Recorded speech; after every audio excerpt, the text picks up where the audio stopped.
Hi dancers! So I'm very excited for today's video. So I had this idea. Some of you may or may not know that I trained in ballet for several years, and I was thinking I would do a ballet basics video, ballet basics for Highland dancers. So I can't even begin to say how much I'm an advocate for doing many different styles of dance, because not only do you learn things in some styles of dance that will carry over and help you with your Highland, whether it be presentation, whether it be alignment or posture. There are so many things that you can gain from trying other styles of dance and incorporating them into your Highland. So when I started doing ballet, it was a huge help for me in terms of turnout and healthy alignment. So I thought I would do a little ballet basics class. Part of the reason why I decided to do this is because I think I'm going to start doing a weekly ballet for Highland class. My hope is that I can do a beginner class, but also a more advanced class. So this class will kind of be a little taste of what you would get if you decide to do a ballet for Highland class with me on a weekly basis. So I'm going to talk you through some technique in ballet that has really crossed over into my Highland and helped me a lot with my Highland. So we'll talk a little bit about terminology. I'll get you doing some ballet exercises, and we'll talk quite a bit about alignment and things that I learned through my ballet training that have really helped me with my Highland. So let's go ahead and get started. We're going to start with plies. So some of you may be familiar with plies. It is a term that we have in the Highland textbook. So plie just means to bend. So this is plie, to bend your knees. So for our plies, what we want to think about, you want to try and keep your heels together, and you want to zip your inner thighs together as much as possible. Now, something that tends to happen for me that I have trouble with is I kind of have a little bit of a sway back. So I tend to sit back. Now, very important, you want to make sure that you're not sitting into your lower back like this and you have the sway back, but also you don't want to go too much to the other extreme and tuck, because that's also not going to be great for your alignment. So you want to be just straight up and down in the middle. So something that I think about is that you can maybe pretend you have like suspenders or something attached to the front of your hips, and you want to think about your pelvis being neutral, and you want to try and maintain that as much as possible as you're going up and down. And of course you want your knees tracking over where your toes are. So it's really important that we don't push the turnout of the feet and have our knees going forward, because that is going to cause you some problem with your joints. So trying to keep that neutral pelvis, thinking those suspenders pulling up on the front so that you have that nice neutral pelvis. The other thing that kind of helps me when I'm doing plies is when I'm standing, I try and think about my heels pushing forwards and pulling my pinky toes back, and I have that resistance into the floor as if I'm drilling my feet into the floor. Now, what happens for me when I do that is I get a very deep sensation. I feel my deep rotators, which is the muscles we want to be using to turn out up at the hip. So thinking about neutral pelvis, drilling the feet into the floor to get that nice rotation from the hip, and tracking the knees over the toes. So our exercise is going to be quite simple. We're going to do 2 plies, plie, stretch, plie, stretch. Those are going to be demi plies. So demi means half. So we'll do small plie, small plie. Then you're going to do 2 plies, but you're going to just push into the ball of that foot, getting those feet ready to go. So we'll do 1 on each side. So 2 demi plies, 1 foot, then the other foot. Then you're going to open the arm up. This is going to be your second position. You're going to come plie, grand plie all the way down. So here, we don't want to just sink to the bottom. You want to keep those inner thighs engaged, and then coming up. So your heels This is gonna be strange for Highland dancers. You wanna keep your heels on the floor until you can't keep them on the floor anymore, and then they'll come up. And then as you're coming up, your heels are the first thing to come down, and then you pull everything else up. So it's gonna be a very strange sensation for Highland dancers, but it's gonna be really good to kind of help lengthen those Achilles tendons, especially because we are always jumping with them on the ball of the foot. So you've got your plie and stretch, plie and stretch, right foot and left foot. Open the arm to second. Grand plie, 2, up for 2, and then you're just gonna rise up on the balls of your feet. This is called a releve in ballet, and hold, coming down. We're gonna do the same thing with your feet in your second position. So your 2 plies, 1 foot, then the other. Open the arm, grand plie. When you're in your second position, your heels stay on the ground the whole time for your grand plie, and you try and go down as low as you can, and then coming up. Rise, and you're gonna hold, and then we're gonna circle the foot. You're gonna come to 4th position. Same thing, plie, plie, plie, plie, grand plie. Then you're gonna rise up, balance, and then we're gonna come to 5th position. So in ballet, your 5th position, your heel of your front foot will be in contact with this metatarsal on your big toe. Yes, and you want your weight equally on both feet. So 3rd position, where what we usually use in Highland would be heel to arch. In ballet, we usually work from 5th position. It's very rare that you'll do 3rd position in ballet. So that's the whole exercise. After we've done the 5th position, you'll turn around and we'll do the whole thing on the other side. So let's get right into it. Let me grab some music. Ready? Arm to start, and plie, stretch, plie, stretch, 1 foot, pushing that heel forward, then the other foot, and grand plie, down for 2, up for 2, and rise, hold, you can let go of your bar, 2nd position, plie, plie, outside foot, inside foot, and grand,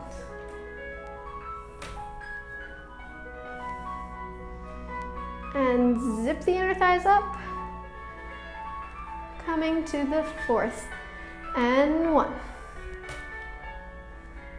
plie. Really be mindful of the back leg here. It's easy to forget about it in this position. Grand plie, tricky in 4th position. Try and keep your weight equally on both feet. And rise to 5th, plie, plie. And front foot, and back, and grand plie. Try not to kick my bar this time. And balance, turning round, coming back to 1st. Stretch, plie, stretch, outside leg, inside leg, and grand plie, 2, 3, and stretch, rise, keeping that back engaged, and 2nd position. My cats are doing something crazy in the kitchen. And inside leg. What are you guys doing?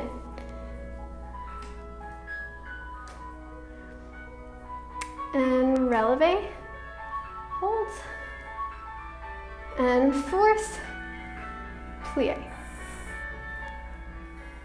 2, outside foot, inside foot, and down for 2, up for 2, rise, last one in 5th, plie, stretch, plie, stretch, and outside, foot, inside, foot, and ground, plie, drilling those feet, balance, 2, and turn, finishing in first, the way we started. Very nice. So, let's take a second to talk about your hands. I forgot to mention what we're doing with our hands. So, what I like to say for dancers who have done Highland, you take your Highland fingers and you pretend like you put them in a blender and they got shaken all out, and then when they came out, they were kind of the same but a little bit looser.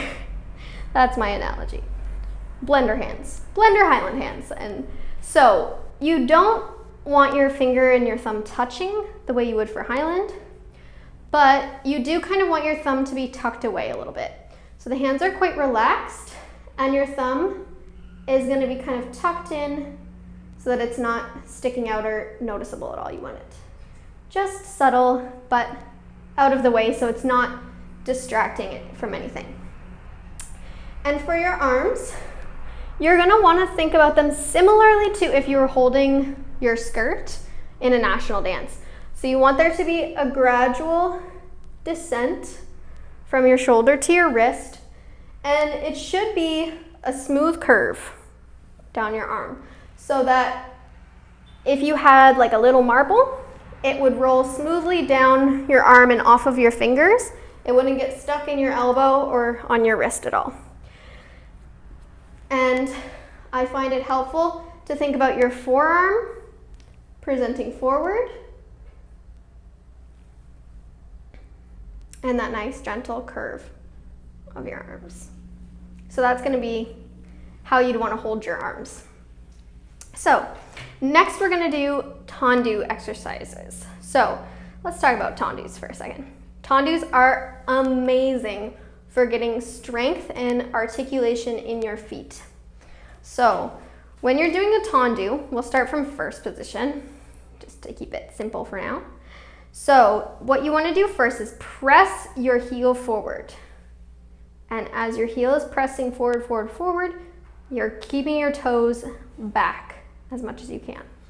And then when you can't, it's similar to the plie. When you can't keep your heel on the floor anymore, it comes up and you're still pressing that heel forward and you're pressing into the balls of the foot. So I'm here.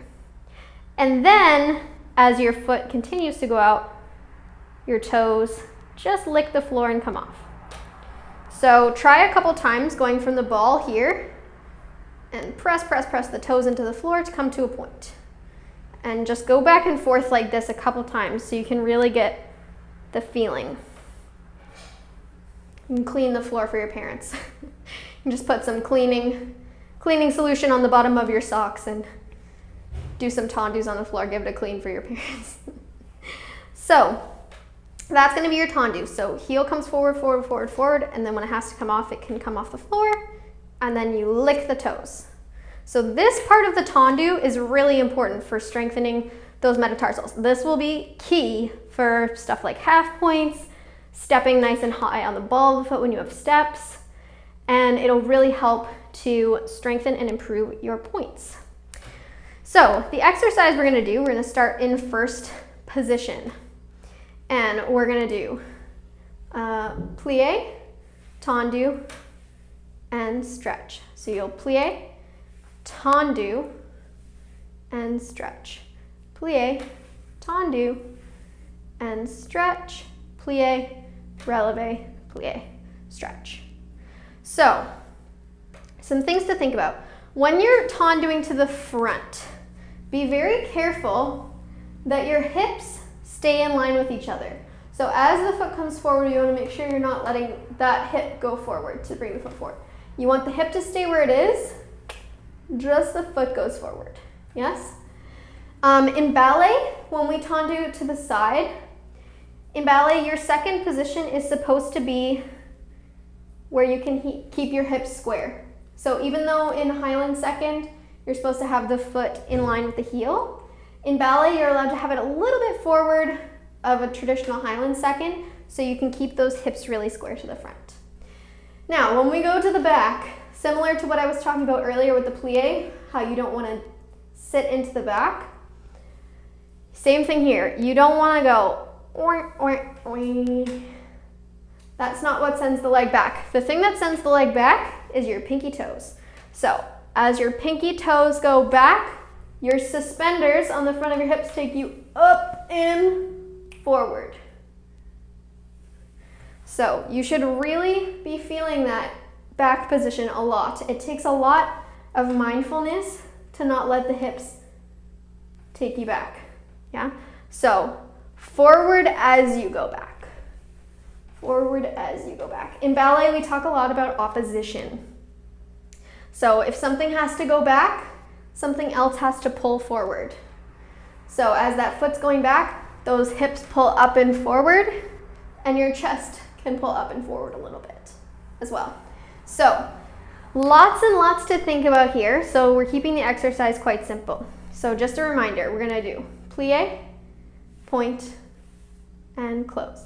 Plie to the side and close. Plie to the back, keep that pelvis in the right place. Then plie, rise, plie, and stretch. Plie, then to the back and up. Plie to the side and up. Plie to the front. Keep those hips in line. Stretch and quick turn. We're gonna do the other side right away. So let's give it a go. If you want to, you can keep your hand on your waist to start out so you can really think about what's going on with the legs. If you want to do the arms, you'll do plie, plie, da, da, and up. Plie, open, down, up. Plie, open, down, up. Plie, keep it here. Yes? Let's get right into it.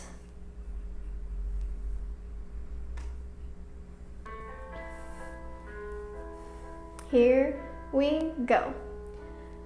Plie and point. Go through the foot, up. Plie, through the foot. You have lots of time to really push and plie. To the back, keep those hips nice and level. Plie, rise, and reverse.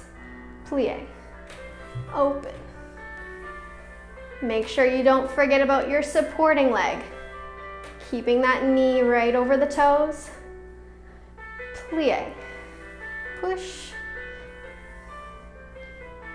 and plie, rise, and quick turn and plie, point, stretch and plie, to the second, stretch and plie, back, keep your pelvis steady, plie, stretch, and plie, back, stretch, plie, reach to the side, plie, front, and plie, stretch, and quick turn to finish. Very nice work. All right, so for today, that is all we're gonna do for today. Feel free to repeat this as many times as you like. Do it a little bit faster once you get more comfortable. It's a great way to warm up your ankles and feet. Just doing some tendus and plies is a really great way to wake up your feet, especially like if you have a dance class early in the morning. So hopefully you guys enjoyed. If you want more Ballet for Highland Dancers content, be sure to reach out and I will give you details about Zoom links so that you can participate in those weekly classes. So we'll see everyone next week, and happy dancing!